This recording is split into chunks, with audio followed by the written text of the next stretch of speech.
Ever wondered what really happens when you go without sex for a long time? Does your body suffer, or is it all just a myth? Stay tuned because what you're about to hear might surprise you, and it's probably not what you've been told. In today's video, we're going to unpack what really happens to your body when you go for an extended period without any sexual activity. From physical changes to emotional effects, we'll be breaking down the facts, myths, and some unexpected insights. You'll be surprised by what's real and what's just speculation, so let's dive in. 1. What happens to your sperm when you abstain? First, let's talk about sperm. Many people think that if you don't ejaculate for a long time, something bad happens to your sperm. Maybe it decreases in quality or quantity. But actually, the opposite is true. When you abstain from sex or ejaculation for a while, your sperm doesn't vanish or diminish in quality. The body has a built-in recycling system. Here's how it works. Sperm is produced in the testicles and stored in the epididymis. When you don't ejaculate for an extended period, the sperm cells grow old and are reabsorbed by your body. This recycling ensures that your sperm is always fresh and ready to go when you need it. However, prolonged abstinence may lead to more frequent occurrences of nocturnal emissions, wet dreams. This happens as your body's natural way of releasing the excess sperm. It's your body trying to maintain a balance. Fun fact, wet dreams aren't just for teenagers. They can happen well into adulthood, though they tend to become less frequent over time. So, what's the bottom line? Nothing too drastic happens to your sperm. It's either reabsorbed or released naturally. 2. Does your penis shrink?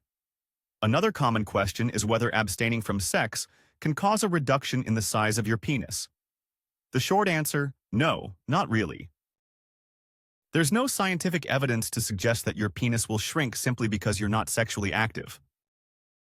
However, if you go years, think decades, without sexual activity, combined with factors like aging or significant weight gain, you might notice some reduction in the elasticity and overall mass. This is due to atrophy, a condition where a lack of use causes tissue to shrink, much like muscles when they aren't exercised. But this is an extreme case and is unlikely to happen unless you remain abstinent for 10, 20, or even 30 years. Pro tip: regular erections, whether during sleep or via arousal, keep the tissues healthy and maintain blood flow, so even without sex, your body ensures some degree of activity to keep everything in working order. 3. The link between abstinence and prostate health. Now, let's move on to something more serious. Prostate health. Is it true that not having sex increases your risk of prostate cancer? There's some research that suggests regular ejaculation, whether through sex, masturbation, or nocturnal emissions, may reduce your risk of developing prostate cancer.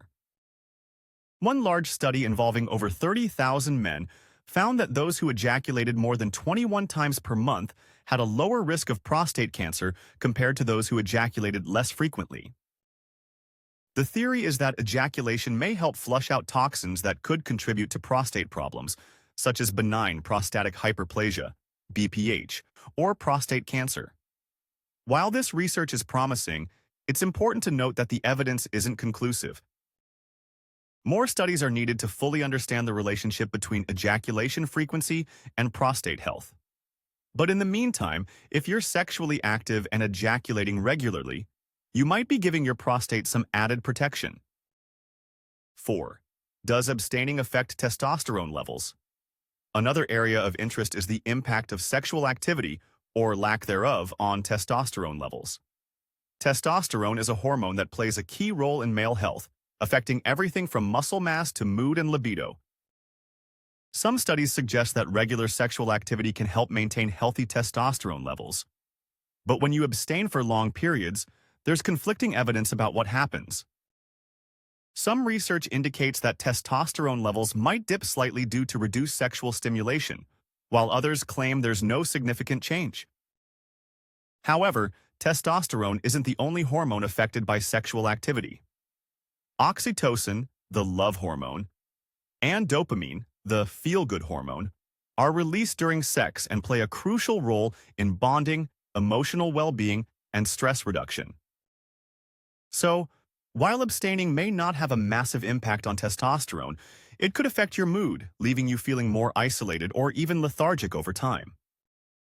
Takeaway: while the science isn't definitive, it's safe to say that sexual activity contributes to overall hormonal balance, including testosterone, oxytocin, and dopamine. 5. What happens to your mental health?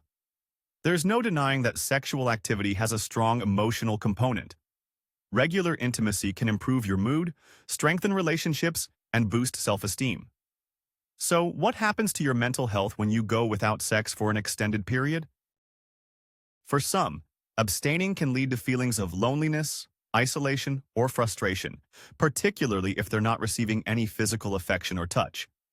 This can sometimes lead to a decrease in oxytocin levels, which is often referred to as the bonding hormone. In contrast, others might not feel much of an impact at all, especially if they find emotional fulfillment through other means, such as social connections, hobbies, or non-sexual physical touch. Interestingly, some studies have shown that long-term abstinence, especially when voluntary, like in religious or spiritual practices, can increase mental clarity and focus.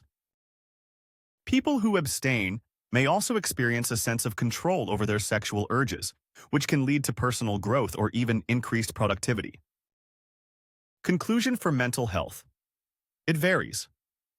For some, prolonged abstinence can have negative emotional effects, while others might find peace or even benefits in abstaining. 6. Does abstinence really increase your chances of attracting women? One of the more curious claims you may have heard is that abstaining from sex increases your chances of attracting women. Is there any truth to this? Well, kind of.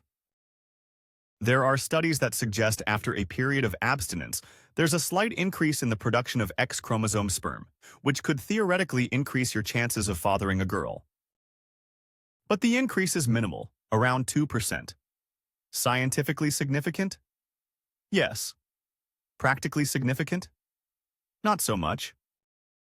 As for the idea that abstinence increases your chances of attracting women through some kind of aura, there's no evidence to back that up. It's a fun theory, but don't count on it to boost your dating life. 7. Erectile function and morning erections. One thing that often stays consistent, even if you're abstinent, is morning erections. In fact, if you're a healthy man, you should experience morning erections regularly. This happens because testosterone levels peak in the early morning hours, leading to spontaneous erections. Additionally, having a full bladder can sometimes stimulate an erection, as the pressure on the bladder can activate nerves linked to sexual arousal. So, if you've ever woken up with an erection after needing to go to the bathroom, now you know why. Morning erections are a good indicator of overall sexual health, and if you stop experiencing them, it could be a sign of underlying health issues, such as low testosterone or circulation problems. 8. Abstinence versus masturbation. Let's briefly touch on masturbation. For those who abstain from sexual intercourse but engage in masturbation, the physical effects are somewhat mitigated. You're still maintaining regular ejaculation, which can help with hormone balance and sperm health.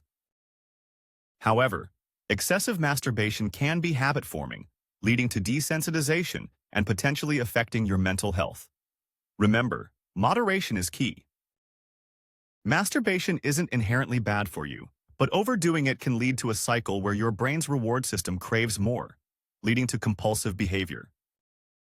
9. STIs, UTIs, and overall health. One of the benefits of abstaining from sex is a lower risk of sexually transmitted infections, STIs. Obviously, fewer sexual encounters mean fewer chances to contract STIs. However, abstinence doesn't necessarily mean you're immune to all infections. Urinary tract infections, UTIs, can still occur, especially in men whose anatomy places their urethra close to potential sources of infection. Interestingly, the risk of UTIs is different for men and women.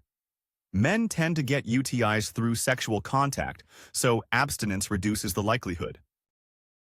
Women, on the other hand, are more prone to UTIs due to their anatomy, even without sexual activity.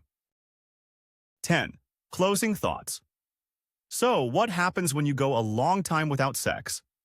For most men, the changes are relatively mild. Your sperm gets recycled, your testosterone might fluctuate slightly, and you could experience more frequent wet dreams. But nothing catastrophic happens to your body. Thank you for watching and see you in the next video.